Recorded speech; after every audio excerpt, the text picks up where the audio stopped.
শ্রী শ্রী চৈতন্য চরিতামৃত গ্রন্থ অবলম্বনে ঝামরপুরে কৃষ্ণভক্ত শিরোমণি ভগবান শ্রীকৃষ্ণ চৈতন্যদেবের মুখনিসৃত বাণী গোপাল প্রকট, হ্যাঁ প্রকট পর্যন্ত রাখবো, তার সাধন করি। তা চৈতন্যদেবের মুখের কথা বলতে গেলে আসুন সবাই মিলে হাত জোড় করুন। সবার পক্ষে তো আর সব কথা মানে মুখস্থ করা থাকে না।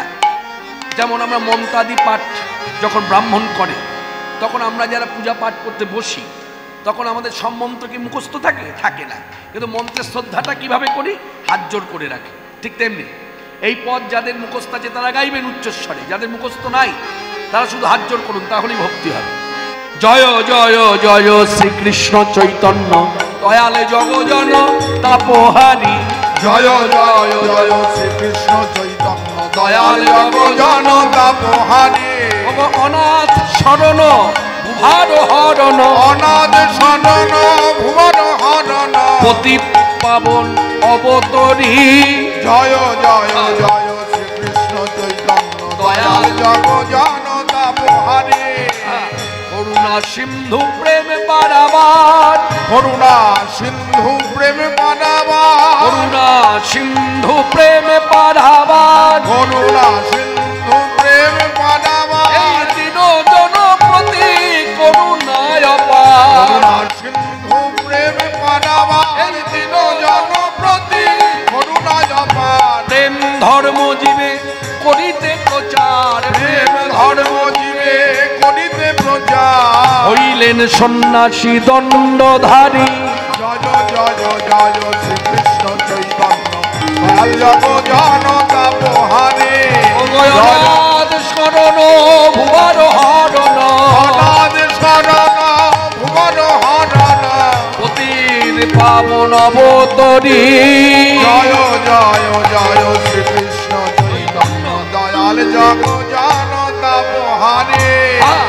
ঘোষিত কাঞ্চন কান্তি কলেবর, ঘোষিত কাঞ্চন কান্তি কলেবর, ঘোষিত কাঞ্চন কান্তি কলেবর, ঘোষিত কাঞ্চন কান্তি কলেবর, ভুবন মগন রূপ মনোহর, ঘোষিত কাঞ্চন কান্তি কলেবর, ভুবন মনোহর রূপ মনোহর। বন্দে চরণে যার বিশ্ব চরাচর, বন্দে চরণে যার বিশ্ব চরাচর, বন্দে চরণে যার বিশ্ব চরাচর, বন্দে চরণে যার বিশ্ব চরাচর। আমি বন্দি চরণ দিয়ে নয়ন বাড়ি।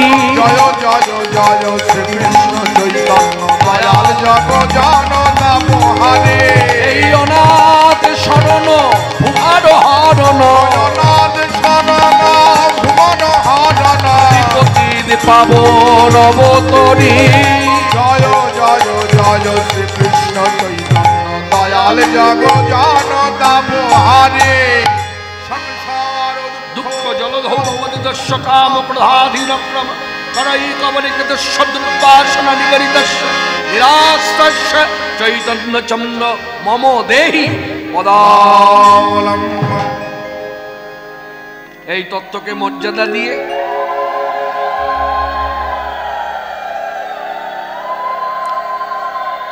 আপনারা যারা ভক্তিরাজ্যে বসতি করে আছেন দীর্ঘ বহু বৎসর ধরে, তারা সকলেই জানেন ভগবান চৈতন্যদেব মাঘ মাসের 1 তারিখে, মানে যাকে বলা হয় পয়লা মাঘ 1431 শকাব্দ, সন্ন্যাস ধর্ম গ্রহণ। সংক্রান্তির শেষ তারিখ মানে ওই রাত্রিতে তিনি নবদ্বীপ ধাম ত্যাগ করেছিলেন। তো নদিয়া ত্যাগ করে যখন কাটোয়ায় বসে সন্ন্যাস ধর্ম গ্রহণ করছেন, তখন এদিকে ব্রাহ্ম মুহূর্ত, তার মানে 4:30 থেকে 4:45, সেই সময় সন্ন্যাস ধর্ম গ্রহণ। তাই পরের দিনটা হয়ে গেল পয়লা মাঘ, বারটি ছিল বৃহস্পতিবার। তা সন্ন্যাস ধর্ম গ্রহণ করলেন, পূর্বদত্ত নামটা মুছে গেল। গুরু কেশব ভারতী কাটোয়ায় বসে তার নামকরণ করে দিলেন, তোমার নাম কৃষ্ণ চৈতন্য। কেন না শুদ্ধ চেতনা জাগিয়ে তুমি কৃষ্ণ নাম প্রচার, যার জন্য তোমার নাম কৃষ্ণ চৈতন্য। যার জন্য এখানে একটা কথা আমার সিদ্ধান্ত এসে যায়, মনে রাখবেন। যেমন এই যে আমি আজকে মঠে দাঁড়িয়ে কীর্তন করছি, দীর্ঘ বহু বছর ধরেই করছি, কিন্তু একটা চুক্তি করে কিন্তু আসি। এই চুক্তিটা চুক্তি হয় তারপর আমি আসি, চুক্তিবিহীন কিন্তু হরি কথা নয়। এখন এই কথাটা আমাকে প্রচার করতেই হবে, কারণ কিছু মানুষ দেখছি বর্তমানে ইউটিউব চ্যানেল সার্চ করলে দেখা যাচ্ছে যে সাধুদের যে মর্যাদা দেওয়া হয় সেই মর্যাদা চুক্তিবদ্ধ বক্তাকে দেওয়া হচ্ছে। এই জায়গাটা একটু সচেতনতা জাগাবার জন্য বলি, চুক্তিবদ্ধ বক্তা তার মর্যাদা আর সাধু বক্তা দুজনের মর্যাদা এক হতে পারে না, হয় না। কারণ সাধু যখনই হরিকথা বলে চুক্তিবিহীন বলে, আর চুক্তিবদ্ধ বক্তা চুক্তি করে হরিকথা বলে। এই দুজনের মর্যাদা কেন এক হয় না, আরেকটা কথা তুলে ধরি আপনাদের কাছে, ভালো লাগবে শুনে, ভক্তি জাগবে। সেটা হলো চুক্তিবদ্ধ বক্তার মুখে হরিকথা শুনলে মনোরঞ্জন, মনোরম, ভালো হয়েছে, খুব ভালো বলে, এইটুকু। যেমন আমাকে দিয়ে বলি, আমার 43 বছর কীর্তন জগৎ, এখন আমার বর্তমান বয়স হচ্ছে 55 বছর।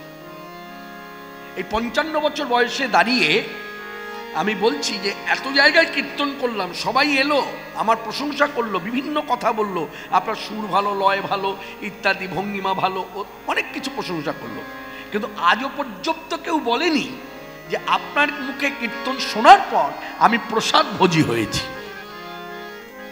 মানে বোঝাতে পারলাম, চুক্তিবদ্ধ বক্তা বলেই কিন্তু প্রসাদ ভোজি করতে পারিনি, মনোরঞ্জন করতে পেরেছি, তার মনকে আনন্দ দিতে পেরেছি। আর সাধু বক্তা শ্রীমুখের কথা শুনলে যেমন আনন্দ হয়, তার সঙ্গে মানুষের জীবনে পরিবর্তন হয়। মানুষ সাধুকে ভক্তি করে বলে, আজ বুঝলাম হরিকথা শুনে, আমার ভেতর কথা বলছে, প্রভু যদি আমার কৃষ্ণ হয় আর আমি যদি তার দাস হই, এতদিন আমি ফাঁকি দিয়ে খেয়েছি, কথা দিলাম আর ফাঁকি দিয়ে খাবো না, মানে সে প্রসাদ ভোজি হয়ে গেল। এই যে পার্থক্যটা, এই পার্থক্যের কিন্তু একটা মর্যাদা আছে, অনেকভাবে বলা যায়। দেখবেন, একটু বলি ছোট্ট করে, যেমন দেখবেন অনেক সময় মঠে এলে পরে দেখা যাচ্ছে প্রসাদ পাচ্ছে সাধারণ মানুষ একদিকে, আর সাধুদের পংক্তি আলাদা, সাধুরা আলাদা জায়গায় বসে। সেখানে হঠাৎ করে একজন গৃহী ভক্তকে দেখা যাচ্ছে, আপনারই পাড়ায় থাকে, হ্যাঁ, এখন দেখে আপনার একটু কেমন জানি মনে হচ্ছে, আলোচনা করছেন, ওখানে গিয়ে বসে পড়েছে।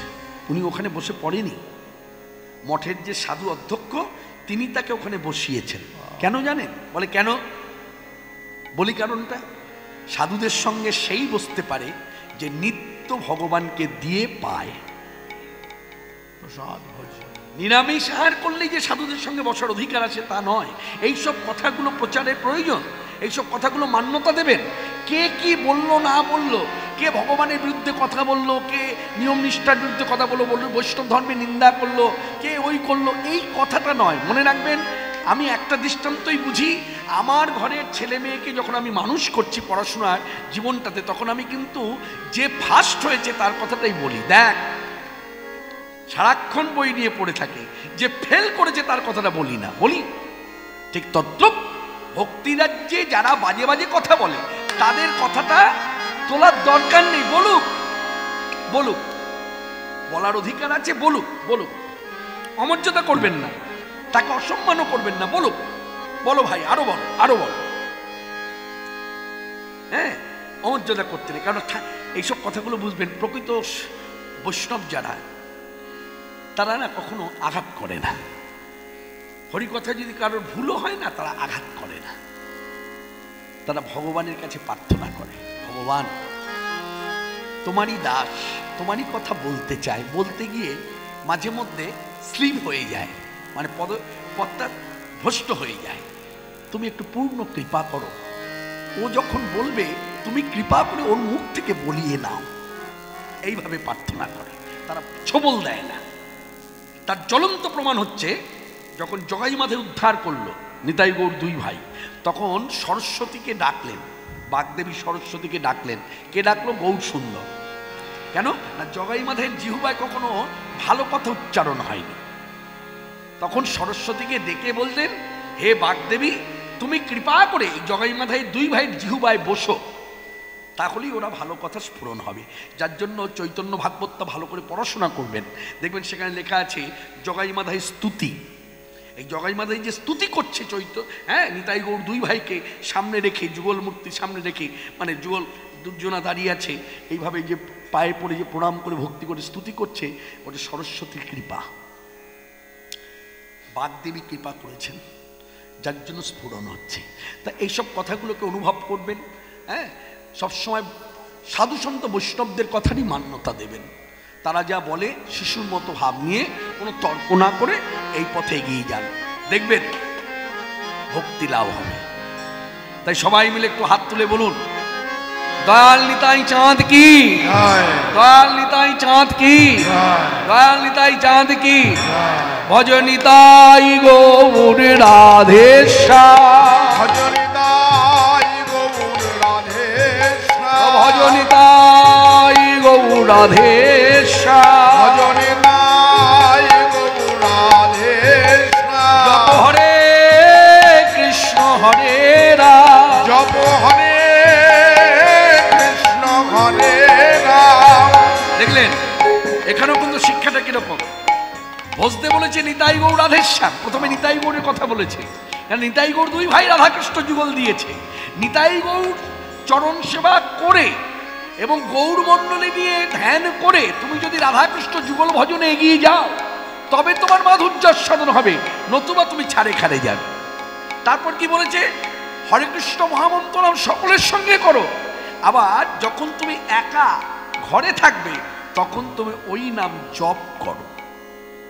তাই বলেছে ভজ নিতাই গৌর রাধেশ্যাম, জপ হরে কৃষ্ণ হরে রাম। অত হরে কৃষ্ণ মহামন্ত্র নাম জপ না করলে কলিযুগে জীবের নিস্তার নাই, ভগবচ্চন লাভও হবে না। সেই সাক্ষাৎ ভগবান এই নামের মূর্ত চৈতন্য গোসাই, তিনি কাটোয়ায় সন্ন্যাসী হলেন, গুরু কেশব ভারতী তার নামকরণ করলেন।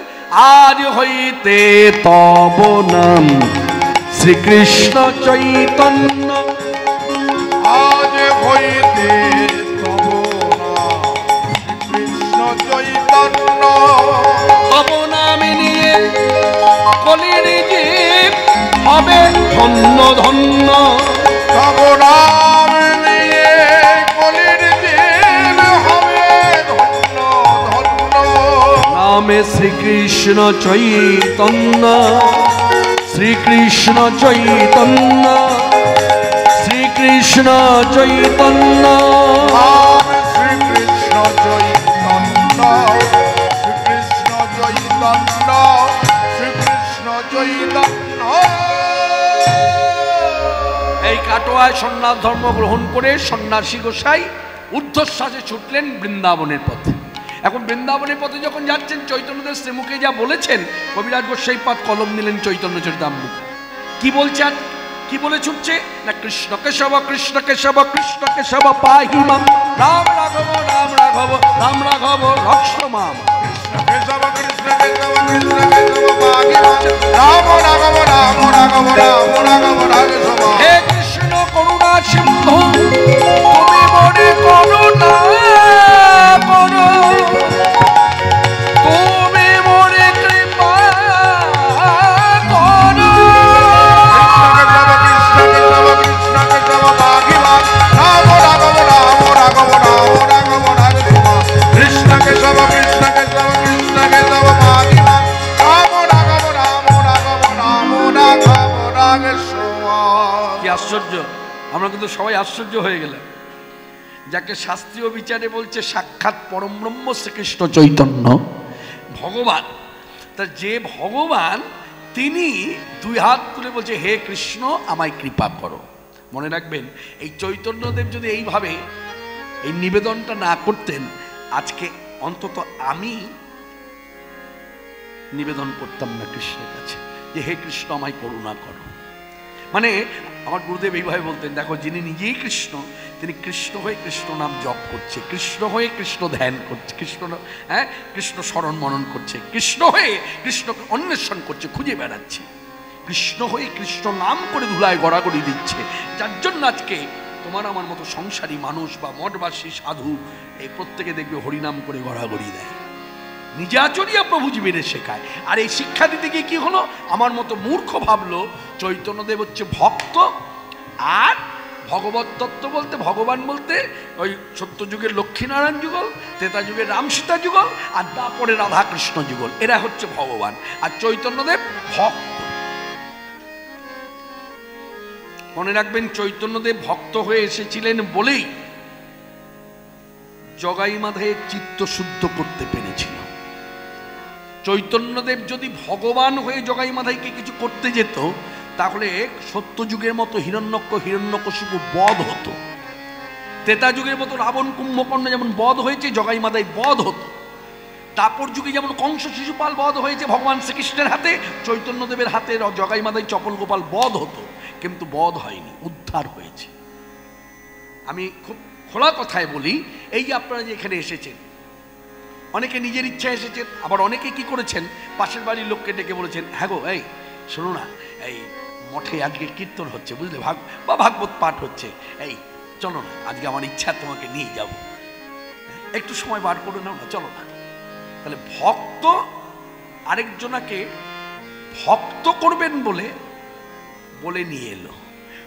বলতে পারেন বুকে হাত দিয়ে, কখনো কোনোদিন কোনো সময় স্বপ্নেও ভগবান আপনার কানের কাছে এসে বলেছে আমার নাম করো, আমার জপ করো, বলেছে? ভক্ত আরেকজনাকে বলে, মানে ভক্ত তৈরি করে, যার জন্য ভক্ত মর্যাদা না দিলে জীব যদি ভগবানের সেবায় নিযুক্ত থাকে নিত্য প্রতিদিন, কোনো ফল লাভ হয় না।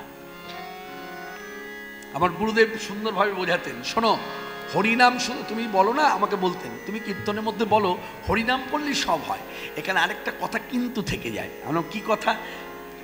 এই জন্য বৈষ্ণব সঙ্গ করতে হয়, বুঝতে পেরেছেন? চুক্তিবদ্ধ বক্তার কাছে না ঘেঁষে বৈষ্ণবের সঙ্গ করবেন। কুটিরে কুটিরে বৈষ্ণব থাকে না, তারা যখন এমনি বসে থাকে, গিয়ে হরিকথা শোনার চেষ্টা করবেন, সিদ্ধান্ত নেওয়ার চেষ্টা করবেন যে বলে আমি যখন এরকম জব করি তখন আমার এই ভাবনাটা কেন আসে না, কি করলে আসবে, আপনি কিভাবে ভজন করেন, একটু আমাকে একটু এই পথ দেখান, আমি অনুসরণ করবো, অনুকরণ নয় অনুসরণ করবো, এইসব কথা বলতে হয়। তো আমি যে কথা বলছি, কথাটা হচ্ছে, আমার গুরুদেব বলছে শোনো, শুধু হরিনাম করলেই কি ফল হবে? হবে না। হরিনামটা হচ্ছে ভবব্যাধি রোগ তার আবার ঔষধ। ভবব্যাধি রোগ যদি কারোর ভেতরে থাকে, সেই ভবব্যাধি রোগ দূর হবে হরিনাম ঔষধ খেলে, মানে হরিনাম করলে। এখন শুধু ঔষধ খেলেই কি শরীর ভালো হয়? তিনি দৃষ্টান্ত দিয়ে বলতেন, ডাক্তারের কাছে গেলে প্রেসক্রিপ করে 1 নম্বর 2 নম্বর 3 নম্বর ঔষধ, আর চতুর্থ মানে 4 নম্বর লিখে নিচে বড় বড় করে লিখে দিল, এই আপনি ডাক্তারকে জিজ্ঞাসা করুন, ডাক্তারবাবু নিচে এটা কি লিখেছেন? বলে বুঝতে পারলেন না, এদিকে দিন, এই পড়ে শোনাচ্ছে, এটা হলো পথ্য। ওষুধ যেমন খেতে হবে, পথ্য খেতে হবে, তবে ওষুধ কাজ করবে। ঠিক তদ্রূপ হরিনাম যদি ভবব্যাধি রোগের ঔষধ হয়, পথ্য হচ্ছে ভক্ত মর্যাদা, পথ্য হচ্ছে ভক্ত মর্যাদা, তবে হরিনাম করলে সার্থক। ভক্তকে অমর্যাদা করে, ভক্ত নিন্দা শুনে, ভক্ত নিন্দা করে হরিনাম করলে কিছু হবে না। তাই ভগবান চৈতন্যদেবের মূর্ত, যে নিজে ভক্তের মতো আচরণ করেছে, আমি মূর্খ বুঝতে পারলাম না, আমি মূর্খ ভাবলাম না তিনি তো ভগবান নয়, ভগবান হচ্ছে এরা না। ব্রজের যে রাধাকৃষ্ণ মুখোমুখি, ব্রজের যে রাধাকৃষ্ণ পাশাপাশি, এই রাধাকৃষ্ণ, ব্রজের রাধাকৃষ্ণ, এই কলিযুগে কলি জীবের ভাগ্যে মাখামাখি তনু হচ্ছে চৈতন্য গোসাই। চৈতন্য দেবের দেহের ভাবটা যদি আপনি ধ্যান করেন, তাহলে দেখবেন কখনো তিনি মৃদু মৃদু হাসছে। এই মৃদু মৃদু হাসিটা কি? এই মৃদু মৃদু হাসি ভাবটা হচ্ছে শ্রীকৃষ্ণের, অর্থাৎ তিনি যে কৃষ্ণ এটা দেখা যায়। আবার কখনো দেখবেন ধ্যান করলে দেখা যায় তিনি ঢড় ঢড় ভাব, রাধারানী যেমন প্রেমে ঢড় ঢড় ভাব, এই ঢড় ঢড় ভাবটি হচ্ছে রাধা ঠাকুরানী। এই দুই মিলিয়ে হচ্ছে আমার চৈতন্য গোসাই। বৈষ্ণবগণ সিদ্ধান্ত দিয়েছে, মহাজনী পদাবলীতে আছে, একটু ছোঁয়া দিয়ে দিই, রসয়ঙ্গে ঢড় ঢড় মুখে মৃদু হাস, এক মুখে কি কহব বলরাম দাস। বলরাম দাস হলো বৈষ্ণব মহাজন, তিনি সিদ্ধান্ত দিচ্ছে যে দেখে মনে হচ্ছে যে কখনো কৃষ্ণ কখনো রাধা, সেই রাধা কৃষ্ণ চৈতন্যদেব আজ মিলিত তনু চৈতন্য গোসাই সন্ন্যাসীর বেশে কাটোয়া থেকে ছুটল। কি বলতে বলতে ছুটলো? কৃষ্ণ কেশব কৃষ্ণ কেশব কৃষ্ণ কেশব পাহিমাম। তখন কিন্তু হরে কৃষ্ণ মহামন্ত্র নাম করেনি। অনেক বক্তা ভুল করে বলে হরে কৃষ্ণ বলতে বলতে যাচ্ছে, না, চৈতন্য চরিতামৃতে সেটা লেখা নাই। চৈতন্য চরিতামৃত বলছে এইটা বলতে বলতে ছুটেছে। যেমন একটা দৃষ্টান্ত দিয়ে বলি, দেখবেন কোনো জায়গায় যদি মহোৎসব হয়, মহোৎসবের শুরুও বোঝা যায় যদি আমি মহোৎসবে না যাই, যদি আমার এই ভক্তির পথে সেইভাবে যদি আমার ভক্তি থাকে, তাহলে আমি বাড়িতে বসে বুঝতে পারবো এই উৎসবের শুরু, আবার একদিন বুঝতে পারবো উৎসবের শেষ মানে সমাপ্তি। কি করে? ভালো করে বুঝে নিন। উৎসবের সমাপ্তি কি করে বোঝা যায় জানেন? উৎসবের সমাপ্তি বোঝা যায়, একটা পদাবলী হয়, নরোত্তম দাস ঠাকুরের একটি পদাবলী কীর্তন হয়, ওই কীর্তনের পর ওই বৎসরের মতো ওই স্থানে আর শিখল বাজবে না, কুটিরে কুটিরে বাজবে, কিন্তু ওখানে আর সমারোহ করে আর কেউ জড়ো হবে না, আর উৎসব হবে না। আবার আগামী বৎসর অপেক্ষায় থাকবে, মহন্তরা সবাই চলে যাবে, বিদায় নেবে, আবার এক বৎসর অপেক্ষা। সেটা কোন কীর্তন সবাই জানেন, সবাই কীর্তনও করেন। হরি হরয়ে নম কৃষ্ণ যাদবায় নম, হরি হরয়ে নম কৃষ্ণ যাদবায় নম। আস্তে, তারপরের কথাগুলো সবার মনে আছে? আস্তে আস্তে আস্তে আস্তে তারপরের কথাগুলো সবার মনে আছে? মনের মধ্যে রাখুন, আমি উচ্চারণ করলাম না, কারণ উৎসব চলছে আর নামযজ্ঞ উচ্চারণ করা যাবে না, অনেক বুঝে কিন্তু কথা পাততে হয়। হ্যাঁ, এগুলো অনুভূতির প্রয়োজন, সব কিছু পড়াশোনা করলে হয় না, সব কিছু পড়লেই যে হবে তা নয়, অনুভব। যার জন্যই ডক্টর মহানাম্য তম্মচারীজি বলেছেন শুধুই অনুভবের বিষয়, কারণ অনুভূতির উপরে ভগবত তত্ত্ব দাঁড়িয়ে আছে। নামযজ্ঞ চলছে, এখানে কিন্তু ঠাকুর মহাশয়ের পদাবলীর শেষ পদাবলীটা বলা যাবে না। এবার কথাটা তুললাম, তাহলে শেষ পদাবলী শুনলে বোঝা যায় উৎসব সমাপ্তি। আবার এই কীর্তন কাজীর দলন, মানে কাজীর বাড়িতে যাচ্ছে, তখন গৌর অনুগত দাস দাসী তারাও চিৎকার করতে করতে যাচ্ছে পণ্ডিত শ্রীবাসের সঙ্গে। সেদিন কোন কীর্তন হয়েছিল সেটা কিন্তু দুই পন্থীতে বলা যাবে, চিৎকার করে আপনিও বলুন আমিও বলি। হরি হরয়ে নম কৃষ্ণ যাদবায় নম, হরি হরয়ে নম কৃষ্ণ যাদবায় নম। ও গোপাল গোবিন্দ রাম শ্রী মধুসূদন, গোপাল গোবিন্দ রাম শ্রী মধুসূদন।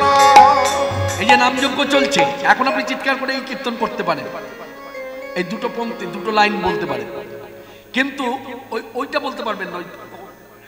পরবর্তীকালে ঠাকুর মহাশয় যে লিখেছেন পরের কথাটা, ওটা বলা যাবে না, কারণ নাম চলছে তো। এইসব দিক খেয়াল রাখতে হবে। ভক্তির পথটা যত সহজ তত কঠিন।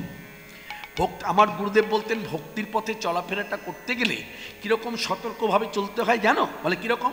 বলছে শানিত কৃপান, মানে তরবারির উপরে যদি কেউ চলাফেরা করে কতটা সতর্ক থাকে, একটু যদি এদিক থেকে ওদিক হয়ে যায় রক্তস্খলন হবে, বিপদ হবে, ঠিক সেই রকম।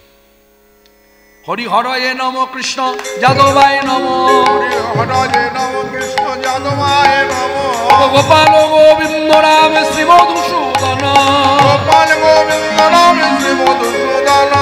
এই সিদ্ধান্ত মেনেই বলা যায় সেদিন যখন চৈতন্যদেব সন্ন্যাসী বেশে বৃন্দাবনে পদযাত্রা করলেন, পেছনে ফেলে দিলেন সব, কাটোয়া পেছনে পড়ে রইল, মা স্ত্রী ভালোবাসা সব পিছনে, সর্বাগ্যে উদ্দেশ্য আমাকে কৃষ্ণ পেতেই হবে, ওই কৃষ্ণ প্রেম উপার্জন করে নিয়ে এসে আমি বিতরণ করব, কিন্তু যাওয়া তার হলো না। কোথা থেকে ফেরত এলো না? বর্তমানে পানুরিয়া গ্রাম, যাকে চৈতন্য চরিতামৃতে বলা হয়েছে। কবিরাজ গোস্বামী পাঁচ শ্রীমুখের কথা বলেছেন চৈতন্যদেবের। চৈতন্যদেব নাম দিয়েছিলেন প্রাণের হিয়া। কেন নাম দিয়েছিল না? ওই গ্রামে এসে 5 জন বালকের মুখে হরিনাম শুনে চৈতন্যদেবের তপ্ত হৃদয় শীতল হয়েছিল, যার জন্য তিনি নাম দিয়েছিলেন প্রাণের হিয়া। শ্রীমুখের কথা আছে, খুব সুন্দর বলেছেন। বলছে শোন, এই গ্রামের কি নাম আমি জানি না, আমি জানার চেষ্টাও করব না, আমি নাম রাখলাম যে গ্রামে এসে আমার হিয়া জুড়ালো হরিনাম শুনে, সেই গ্রামের আমি নাম দিলাম প্রাণের হিয়া। সেই প্রাণের হিয়া নাম ধ্বংস হতে হতে বর্তমানে পানুরিয়া। এই পানুরিয়া গ্রাম থেকে চৈতন্যদেবকে নিতাই চাঁদ ছলনা করে শান্তিপুরে নিয়ে এলেন। জলপথে এলো অদ্বৈতাচার্য প্রভু, নৌকায় চাপিয়ে জলপথে শান্তিপুরে নিয়ে এলো 12 দিন পর। এই 12 দিন পর যখন এলো শান্তিপুরে, শ্রীকৃষ্ণ চৈতন্যদেবকে পেয়ে আনন্দ আনন্দ মহানন্দ। সকলের উদ্দেশ্যে চৈতন্যদেব বললেন তোমরা আমায় সুখ দাও। এই সুখ দাও যখন বলেছে, এই সব তখন উচ্চস্বরে গাইছে। এখানে একটু শিক্ষামূলক কথা বলি, শিক্ষামূলক কথা বলি। এই যে সদ্গুরু যারা হয়, যারা ভজনশীল গুরু, তারা দেখবেন অন্যান্য গুরুদেবের মতো তারাও কিন্তু শ্রীমুখে বলে আমায় সুখ দাও। তা আমরা সেবক সেবিকা বেশিরভাগ সেবক সেবিকার ধারণা সুখ যখন বলেছে তাহলে নিশ্চয়ই তেলের বাটি নিয়ে ঘরে যেতে বলেছে। তেলের বাটি নিয়ে গুরুদেবের পায়ে যদি তেল মাখাতে পারি তাহলেই গুরুদেবের সুখ হবে। চৈতন্য মহাপ্রভু মতাদর্শী ভক্ত যারা, তারা বলছে শুনুন, গুরুদেব তার অঙ্গে তৈল সেবা করলে সুখ হয় না। কি সেবা করলে সুখ হয়? বলে গুরুদেব যখনই সুখ চায় তখন তার অন্তর বলে এতদিন তো আমি বলেছি হরিকথা, সেবক সেবিকা শুনেছে, এখন এত বছর হয়ে গেল এরা কৃষ্ণ মন্ত্রে দীক্ষিত, এখন আমার ইচ্ছা হয়েছে তোমরা সেবক সেবিকা হয়ে তোমরা দুটো কৃষ্ণ কথা বলো, আমি প্রাণ ভরে শ্রবণ করি। কারণ এতদিন আমি দ্বিতীয় খুঁটিটা ধরেছিলাম, আজকে আমার ইচ্ছা করছে আমি প্রথম খুঁটিটা ধরবো। নববিধা ভক্তির প্রথম খুঁটি হচ্ছে শ্রবণ, আর দ্বিতীয় খুঁটি হচ্ছে কীর্তন। হরে কৃষ্ণ। এই যে অনুভব, আপনি পরিষ্কার করে দেখুন, সব পরিষ্কার। আমার ভেতরটা যদি নোংরা হয় আমি তো সবই নোংরা দেখব। যেমন ব্যবসাবৃত্তি করে যারা খায়, এক দৃষ্টান্ত, উজ্জ্বল দৃষ্টান্ত, এই কাছেই ব্যবসাপল্লী আছে, দেখবেন কত মানুষ আছে ব্যবসাপল্লী দিয়ে যখন যায় মনে যেন একেবারে গায়ে ওই মানে কি বলবো ভাষায়, এই সব কিছু আবার ইউটিউবে রেখো না, তোমার চ্যানেলটা বন্ধ করো তো, তোমার জন্য অনেক কিছু বলতে পারছি না। এই মানে যেমন ব্যবসাপল্লী দিয়ে যখন যায় কিরকম করতে থাকে, আর এগুলো মেয়ে মানুষ বেশি করে, অন্যভাবে নেবেন না। মানে মেয়ে মানুষ মানে খুব খারাপ হয়ে গেলাম এখান দিয়ে যাতায়াত। আপনি এইভাবে ভাবলেন না? এই ব্যবসাপল্লীটা যদি এখানে না থাকতো, আমার ঘরে 24 বছরের মেয়ে যার নাম দেবাংশী, এই দেবাংশী এই পথ ধরে সুস্থভাবে যেতে পারতো না, হয়তো তার হাত ধরেই টেনে নিয়ে যেত। ব্যবসাপল্লী ও সমাজের উপকার না হলে কত আগে আইন করে তুলে দেওয়া হতো ব্যবসাপল্লী। এইভাবে ভাববেন, ব্যবসাদের একটা মর্যাদা আছে, আপনি সম্মান না করুন, অমর্যাদা করবেন না, অসম্মান করবেন না, আপনাকে সম্মান করতে হবে না, কিন্তু সবসময় ভাববেন এরাও সমাজের উপকার করে। যাক, এগুলো শিক্ষামূলক কথা। এবার ভগবান চৈতন্যদেব শান্তিপুরে এসেছে। এখন শান্তিপুরে যখন সুখ চেয়েছে, ভক্তরা তো বুঝেছে, অনুগত দাস দাসী উচ্চস্বর সবাই মিলে গাইছে। আমরা সেই কথা লীলা স্মরণ করে আমরা সবাই বসে হাতে তালি দিয়ে গাইব, ভজমন রাধে গোবিন্দ গোপাল, ভজমন রাধে গোবিন্দ গোপাল, ভজমন রাধে গোবিন্দ গোপাল, ভজমন রাধে গোবিন্দ গোপাল। গিরিবরধারী কুঞ্জ বিহারী, গিরিবরধারী কুঞ্জ বিহারী, ব্রজ জীবন নন্দলাল, ভজমন রাধে গোবিন্দ গোপাল, ভজমন রাধে গোবিন্দ গোপাল। কিশোর গোপীচিত চোর, গোপ কৃষ্ণ গোপীচিন্ন চোর, নট বড় বড় জোড়া খাল, হে মুরলি বাজাবে অবলি চড়াবে, মুরলি বাজাবে অবলি জানাবে, মুরলি বাজাবে মুরলি বাজাবে মুরলি।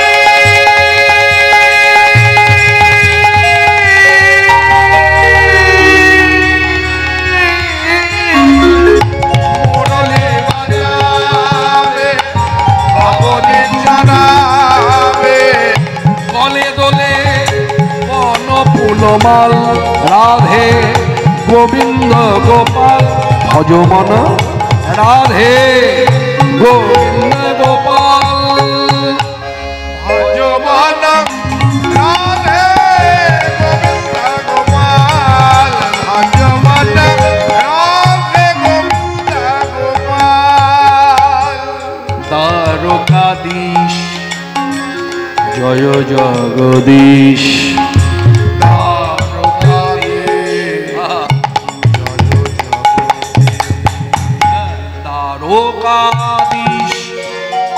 জয় জগদীশ দ্বারকাধীশ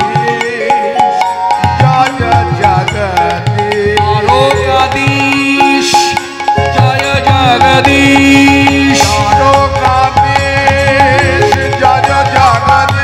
জয় জয় দেবকী দুলাল হে ভুবনহারি জয় কংসারি দুষ্কৃত বিনাশ ভয়াল হে যোগী জন দুর্লভ জয় রাধা বল্লভ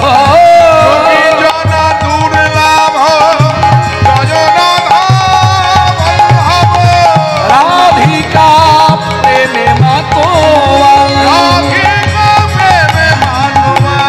হে কৃষ্ণ দাস প্রভু মোহে কৃপা कीजिए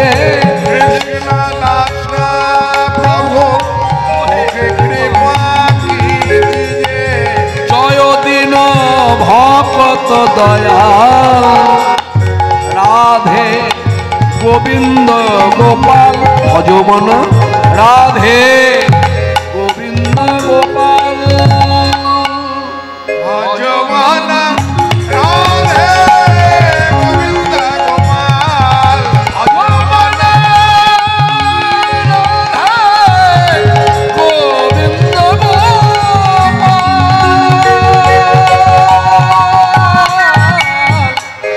ভজমন রাধে গোবিন্দ গোপাল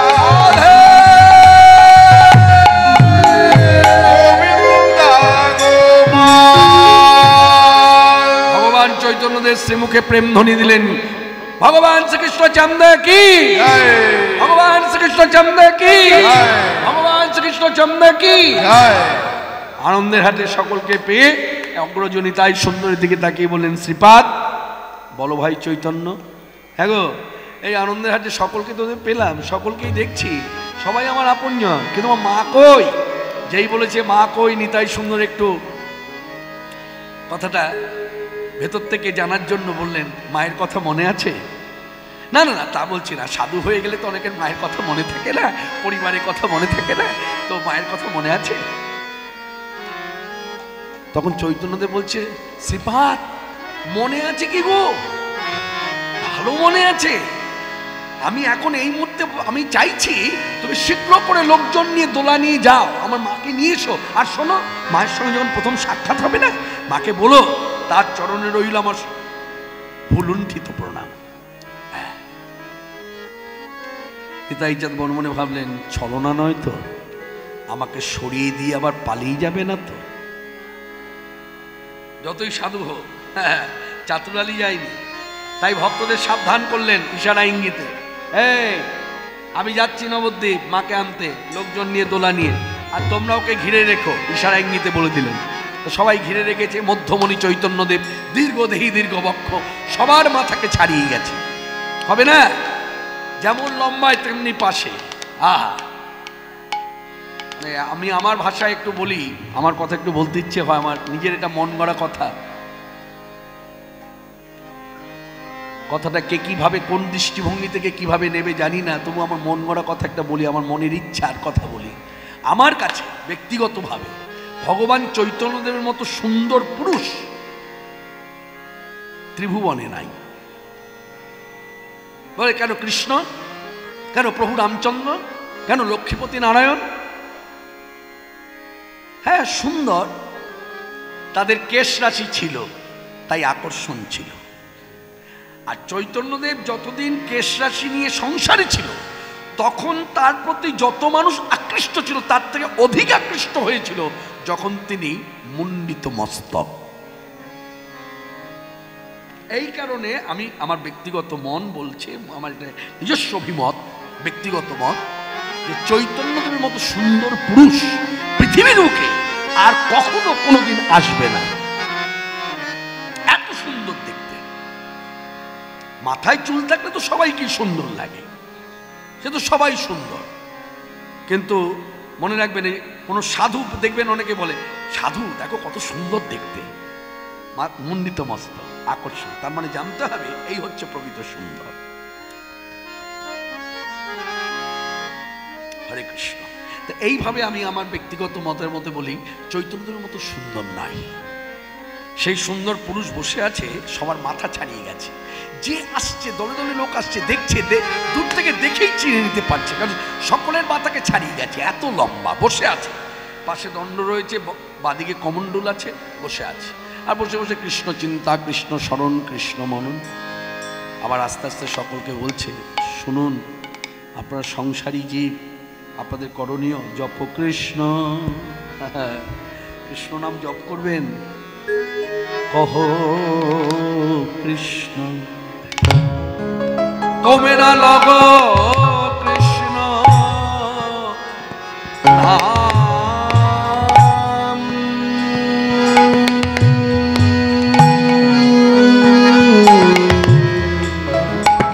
জপ কৃষ্ণ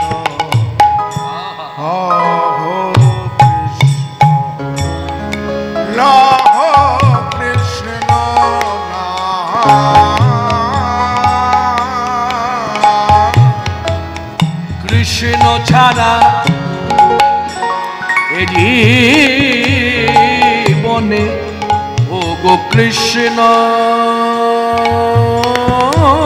ছাড়া এ জীবনে নাই জানি আন।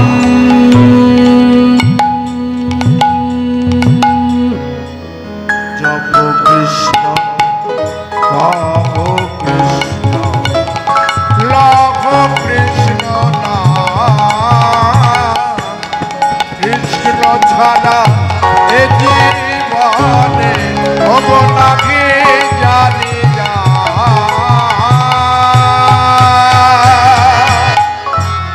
যথা থাকি তথা দেখি, সকলে কৃষ্ণময়, কৃষ্ণময়। যথা থাকি তথা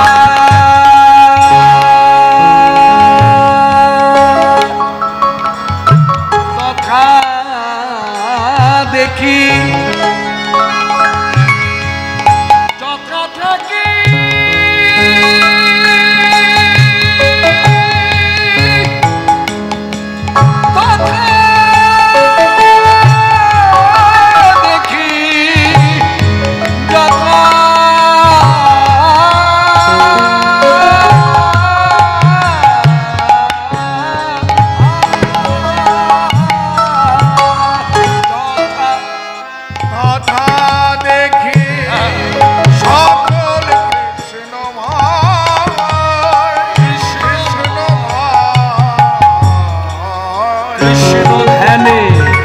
কৃষ্ণ জ্ঞানে, ও কৃষ্ণ ধ্যানে, কৃষ্ণ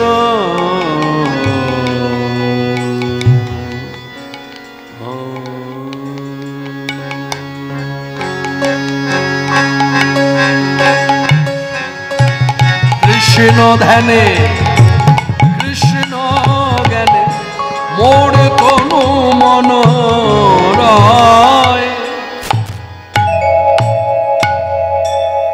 জপ কৃষ্ণ কহ কৃষ্ণ লভ কৃষ্ণ নাম, কৃষ্ণ ছাড়া যে জীবনে হব নাকি জানি যা।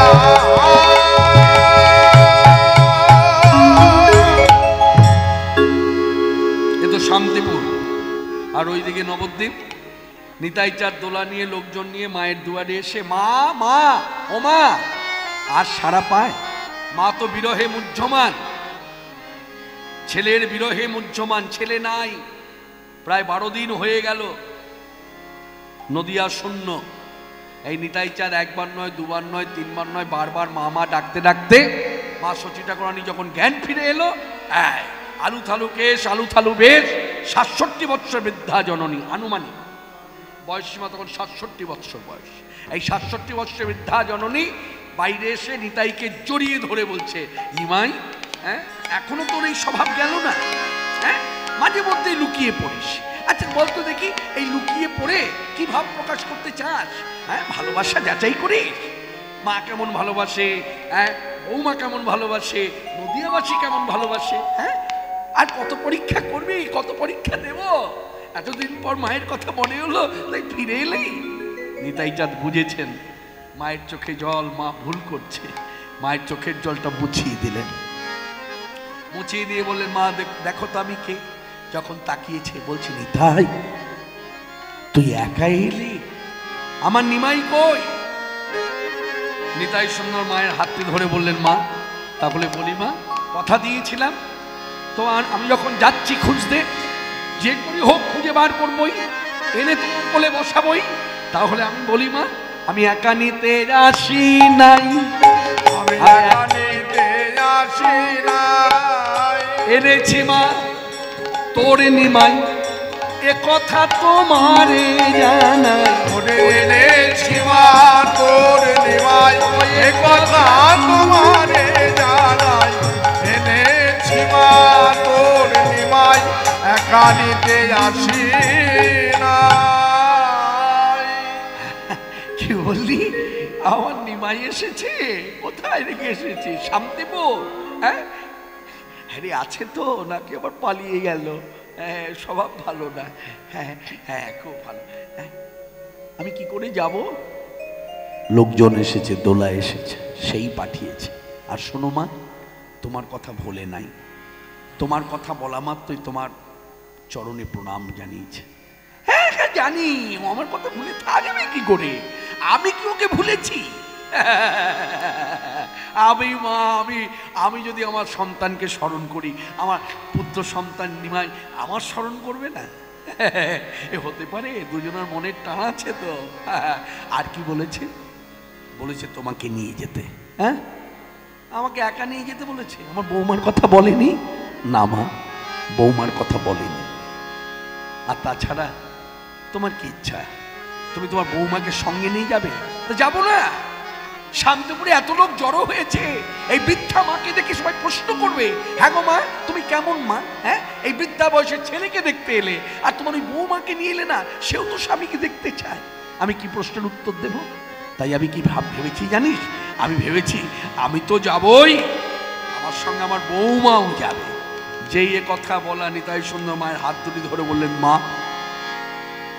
তুমি পণ্ডিতের মেয়ে, তুমি পণ্ডিতের মা, তুমি পণ্ডিতের স্ত্রী, শাস্ত্রজ্ঞান তোমার অগাধ, তাই শাস্ত্র সিদ্ধান্ত অনুযায়ী তোমাকে বলার মতো আমার কিছু নাই। তবে তোমারও জানা, যাকে নিয়ে তুমি এখন যেতে চাইছো এই স্থানে, তোমার ছেলে যে আগের মতো নাই মা, সে যে সাধু হয়েছে, তা সাধু ছেলের কাছে তো আর নেওয়া যাবে না। তার যে সেথা যেতে মানা, তার যে সেথা যেতে মানা, সন্ন্যাসী বাধা নানা, এ কথা মা